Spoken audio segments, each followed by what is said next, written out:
Assalamualaikum warahmatullahi wabarakatuh. Selamat sore para sahabat semua. Penyangga tatanan negara Indonesia, pertanian, ekonomi dan segala macam. Ini khusus untuk pribadi Mas Tian ya. Apa harapannya untuk Musirawas ini Mas ke depannya? Usaha yang cukup sukses, padahal latar belakangnya bukan anak seorang saudagar atau pengusaha, tapi anak seorang petani. Itu bisa Mas diceritakan sedikit, mungkin untuk motivasi untuk adik-adik kita khususnya di Musirawas.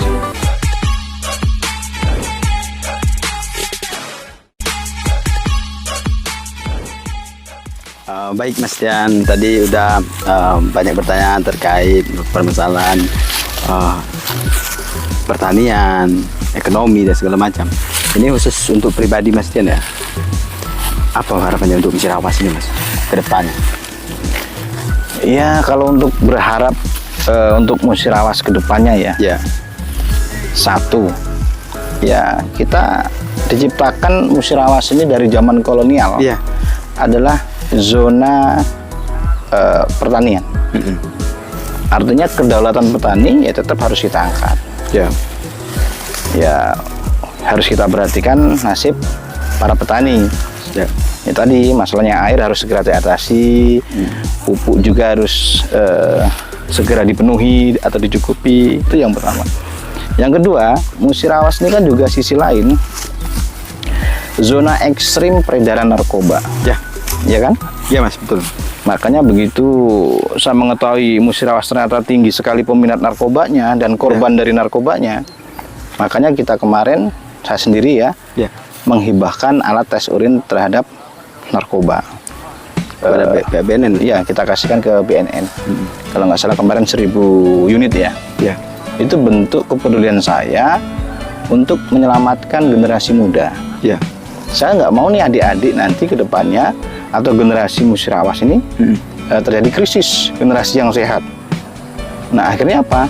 Tidak ada regenerasi yang berprestasi dan yang berkualitas tinggi.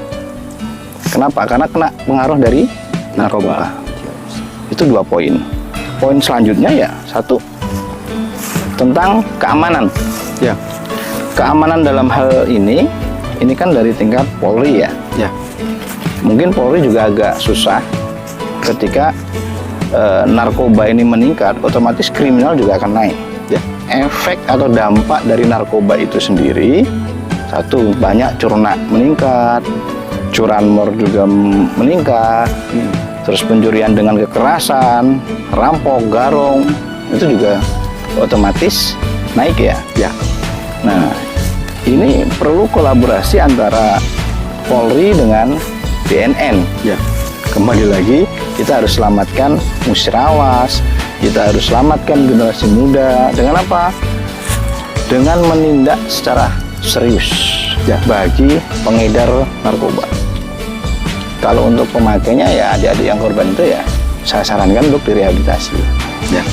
Nah, harapan saya karena Badan Narkotika Nasional BNN juga anggarannya sangat kecil, ini butuh sentuhan lagi oleh pemerintah, menganggarkan mungkin dana hibah untuk BNN dalam hal untuk rehabilitasi.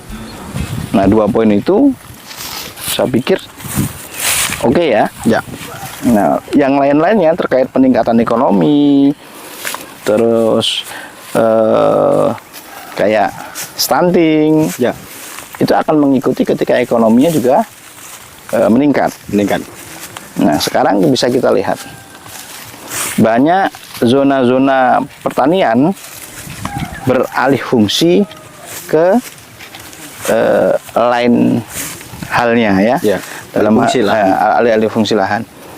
Nah, kayak sawah sekarang jadi kebun jagung, sawah jadi kebun belimbing, sawah jadi ruko. Nah, ini harus perlu tindakan tegas sebenarnya. Sisi lain juga kita nggak bisa nyalahkan. Kenapa? Karena lahan mereka tidak bisa diproduksi untuk padi karena pasokan airnya nggak ada. Ya kan? Kita juga nggak bisa nyalahkan langsung. Oh, ini salah pemilik lahan. Enggak. Ini butuh komunikasi dan tindakan serius. Dari pemerintah.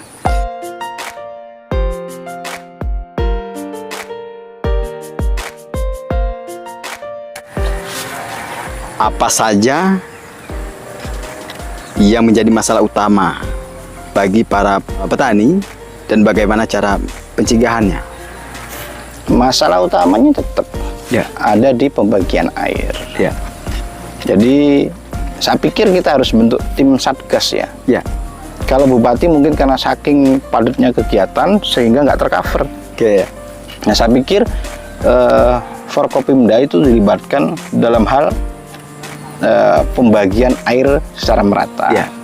Penindakan bagi yang tidak memenuhi syarat bangunan, misalnya kayak kolam ikan yang tidak ada izinnya ya tutup, atau yang kolam ikan mengambil saluran air dari sungai utama tidak dikembalikan ke sungai utama, aliran utama tadi, ya harus ditegur dan segera ditindak agar dibuang kembali ke saluran utama. Oke.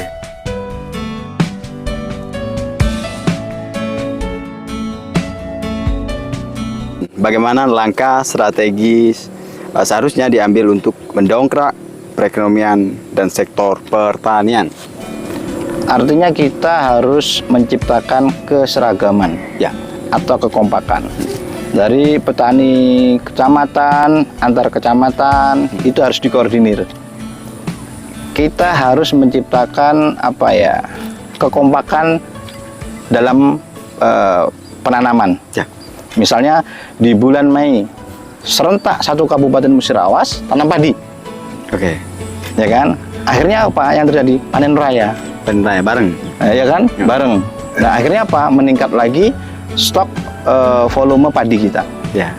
Yang artinya untuk menyelamatkan ketahanan pangan lokal nih. Oke. Dengan adanya padi yang melimpah, ini akan menjadi masalah lagi harga beras akan menurun biasanya. Harapan petani ketika panen harganya naik, ya kan? Harapan pembeli harga turun, kan gitu. Ini butuh sinkronisasi. Jadi bagaimana kita pola agar beras dibeli masyarakat nggak mahal, beras dijual petani harganya juga tidak merugi. Kan win-win solusi.